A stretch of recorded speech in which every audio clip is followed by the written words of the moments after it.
Supercharge. If you are joining in real time, it is Friday, October 22nd. And whenever you are watching this is absolutely perfect.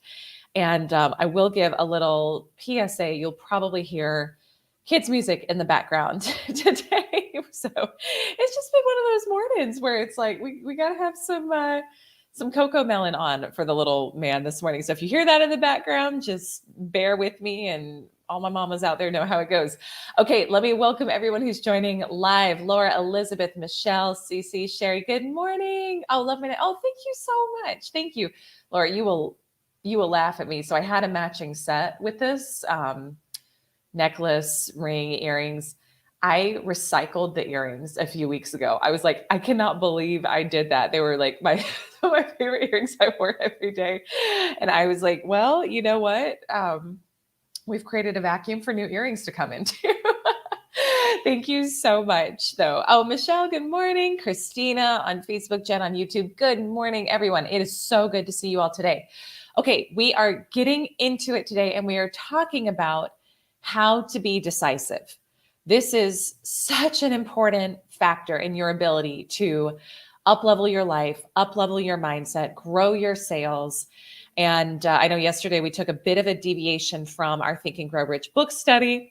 And today I want to get back into it with you today, because this is actually one of the 11 factors of leadership that Napoleon Hill talks about in the book. And it's really important. Okay, let's just say that it's really important. So here's what I want to know from you as we get into it. On a scale of 1 to 10, how good do you think you are right now at making decisions? And bonus points if you put Y in the comments. So scale of 1 to 10, how good are you at making decisions? So that's what I want to know. And while you're rating yourself in there, I used to really not be good at this. I'll call it like it is. I used to go back and forth and hem and haw and be really stuck in self-doubt. And, I've even, and this is, I hope when I share this doesn't, hit anyone the wrong way, but I've seen this happen, with members of this community too, even with like the Sedona retreat coming up, where I've had women reach out and be like, oh my gosh, this is exactly what I need. I know I need to be there. I'm going to make it happen. And then they literally they go to buy the ticket, and then they don't. And they send me a message later. It's like, oh, well, I think I need to wait and see and make sure it's the right timing, the right fit, yada, yada. And here's the thing. If that is, if that's a pattern right now in your life, it's going to massively, you can't get to where you want to go with that habit. You just can't. So I want to talk today about how do we get out of that? How do we get great at making decisions? And how do you become the type of woman or man who makes incredible decisions for yourself and uses them to lead you where you want to go? So Elizabeth, you're rating yourself a 7. Okay, awesome. So give a little context if you can. Sherry, 8, I rely on my gut and rarely if ever regret my decision. Awesome. Well, that is one of the 3 keys to making great decisions that we're going to talk about today. Michelle's saying 7. I'm usually a dive into the deep end kind of woman. If I want to do something, I do it. Okay, awesome. So check in with each of you, like everyone too, who's saying like a 7 or an 8. Why aren't you a 10? And again, this is zero judgment, but it's just like awareness of what would make it a 10 for you. What would need to shift for you to feel like you're a 10 in terms of making decisions, because you can use what you learned today to help you get there. Okay, so let me see. Jen, I'm great until someone stops me and makes me second guess myself. Okay, really good self-awareness, right? So a lot of this is about taking your power back and looking inside rather than giving our power away outside other people. Kalua, good morning. Great to see you. So let's talk about, so this is it's like 2 sentences, okay? 2 sentences in the book on, well, there's actually a whole chapter on making decisions, but this is part of the 11 major factors of leadership. We're reading Think and Grow Rich if you're joining for the first time. One of the factors of leadership is definiteness of decision. And Napoleon Hill says, individuals who waver in their decisions show they are not sure of themselves and they cannot lead others successfully. So let's talk about what that means. Okay. The word decide, actually, I thought this was very cool the first time I learned it. The word decide in Latin, it comes from the Latin word decidere, which means to cut, to literally cut. So if you're wavering on something, you haven't made a decision until you have literally cut off the other options. If you've heard about like burning the ships, this is what we're talking about here. And so often we say, well, I'll do that thing when the resources show up. I'll do that thing when the timing is right. And I want to help you take your power back and realize that the resources don't show up in terms of money, support, team, whatever you need to follow through on that decision until you have taken some sort of an action to literally cut off all other possibilities, until you have literally done something to burn the ships. So this is so important to know, because if you wait until you see everything you need lined up for you, it's not going to happen. Okay. So it's critical to know, this is where you have to realize, like, you cause an effect. You're not at effect in your outer environment and outer world. Thank you so much for the hearts. Let me check and read comments here. Sherry, I agree with other people casting doubt and preventing me from getting to attend. So part of that, what I would say there is like, you got to be so mindful of who you talk to things about. So mindful. There, I have a very small group of people who if I'm not sure on something, I run something by them. And it's like, they're like the mentors and coaches who I invest a lot of money to work with, because I value their opinion, because they're where I want to be. Anyone, like, I'll run a fair amount of stuff by my husband, but it's more like, I also know what not to run by him. And it's not secrets or anything like that, but like, you have to be so mindful of knowing who are you talking to and who are you sharing these things with. Because other people, like, think about who's casting doubt on what you're doing. Do they have the life you want? Do they have the bank account you want? I would never go to advice from somebody in most things in life, who wasn't making the money I wanted to make, who didn't have what I wanted, So just like, I don't bring stuff up with most people. it's so important when you have that thing you want to do, that idea, that goal that's like stretching you. It's like a newborn. And you're not going to just like cast it outside and sit it outside in a tornado, right? To like sit with the elements. This is a weird analogy. I don't know if this is the best analogy I've ever done, but hopefully you're with me. What would you do? You would like protect it. You would keep it safe and warm and dry. Such a weird analogy, but you're with me, I think, hopefully, that's the same with your ideas and with your goals. And so if you've got other people casting doubt on things, you're talking to the wrong people, like you're sharing too much. Okay. So this is so important. Jen, I needed this today. My husband just said this to me last night. I need to decide what I want to do. Wow. Exact words. Don't you love how the universe works? This is great. Michelle is saying, I think smaller daily decisions are harder for me. That's interesting. In those instances, I tend to rely on patterns and habits. Yeah. And your brain, I've been thinking about this a lot this morning, because your brain is designed to just do everything on default mode to help you optimize energy. So we have to be so aware of what are those old patterns and conditions that show up. And literally, like we talked about this yesterday, right? Like, write down what's that. And you can notice, because it's like the little things that shift you into a more negative emotional state during the day. For me, one of my patterns has been like, I like to go, I like to move fast, I like to get things done. And if I feel like there's something or someone who's like stopping that, I notice it can create, I get like constriction in my chest. So we want to learn to disidentify with the emotion and not say like, I get anxious, but it's like, no, like there's constriction in my chest and I feel a tightening there. And then it's like, oh yeah, that's an old pattern. Because guess what? That can happen with my husband and my son, where it's like, they just want to cuddle and hang out. And I'm like a bull blazing to get into the office and get stuff done. And it's like, that's a pattern I'm rewiring right now in my own life, because that's not how I want to be. And that's an old pattern and old conditioning. And it's not who I'm going to be moving forward either. So like, we get to become massively aware of those things with zero judgment, right? And then just notice and decide you're going to make a shift. So that was kind of a derail, but Michelle, I wanted to speak to that. So 3 things to know about making great decisions. Number 1, your intuition will always come first. Whatever that gut instinct is, that's the way to go. Okay. And your intuition will always come first. And then the self-doubt and the analytical, logical mind comes second. And what you have to remember is that if you're processing decisions that way through the analytical, logical, self-doubting mind, you're going to keep getting what you already have, because the whole function of that, of your brain, is to keep you safe, right? Which is keeping you where you are. So the intuition, you have to learn to act on it when it happens. Okay. And this is why, like I said at the beginning, with what I've seen with some women with Sedona, where they're like, oh my gosh, I'm all in, this is it.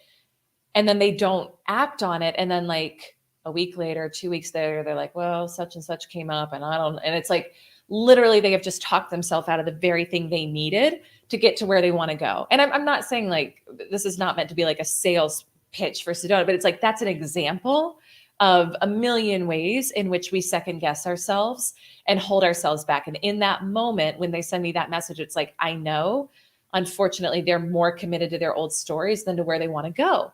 And I've been there too, again. So like, this is no judgment. Okay. This is something we all get to heal.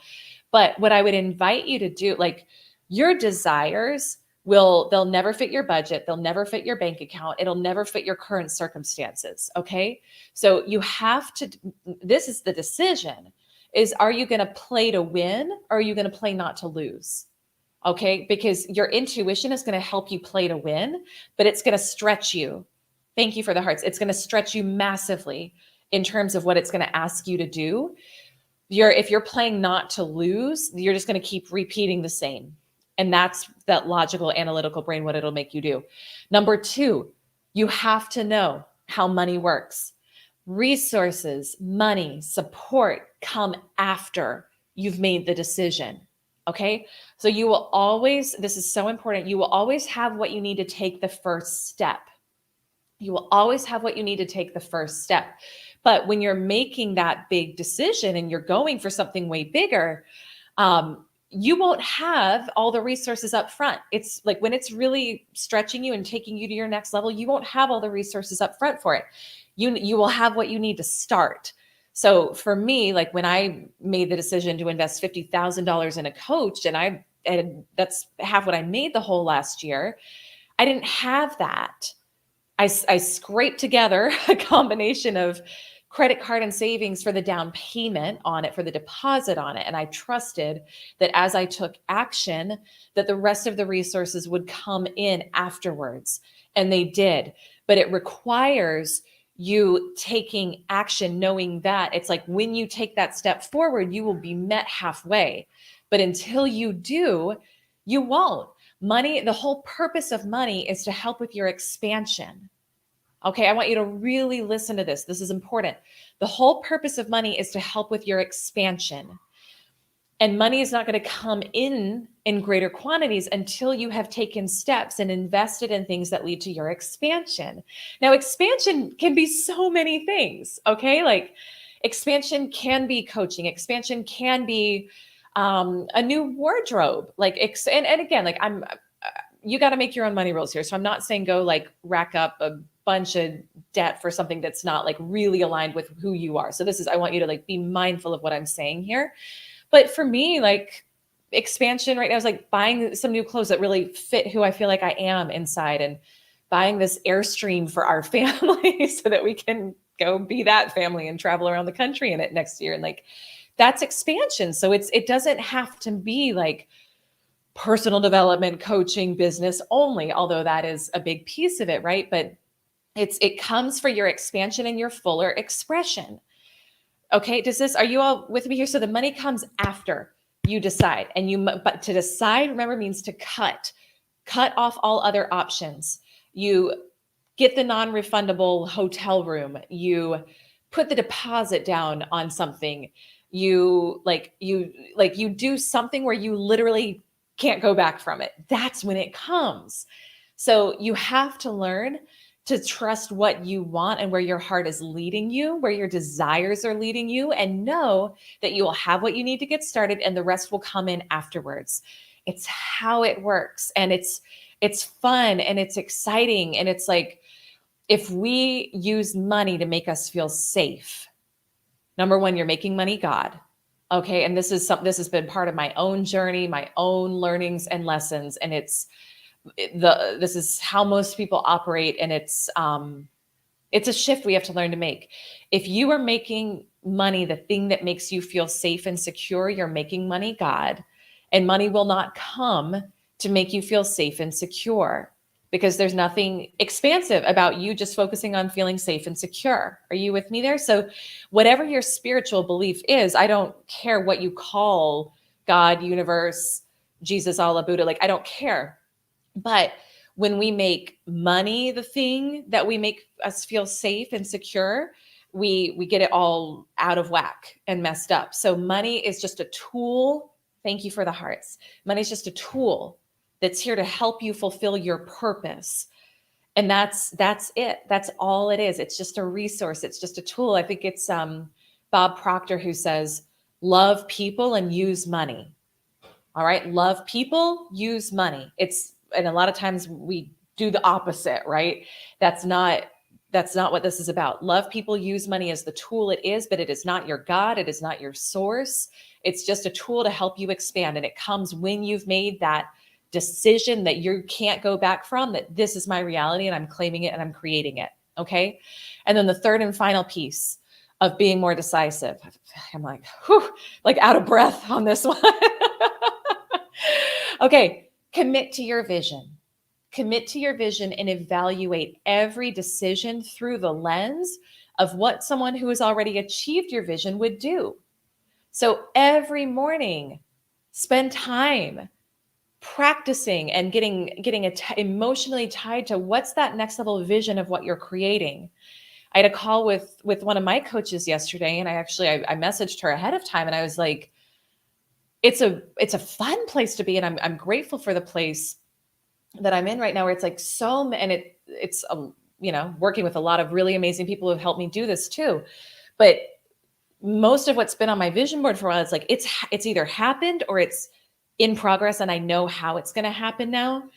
And I was like, I need to get an even bigger vision of where we're going with this, because when we don't have that big next level vision of where we're going, we get bored, we get complacent, right? Thank you for the hearts, we get stagnant.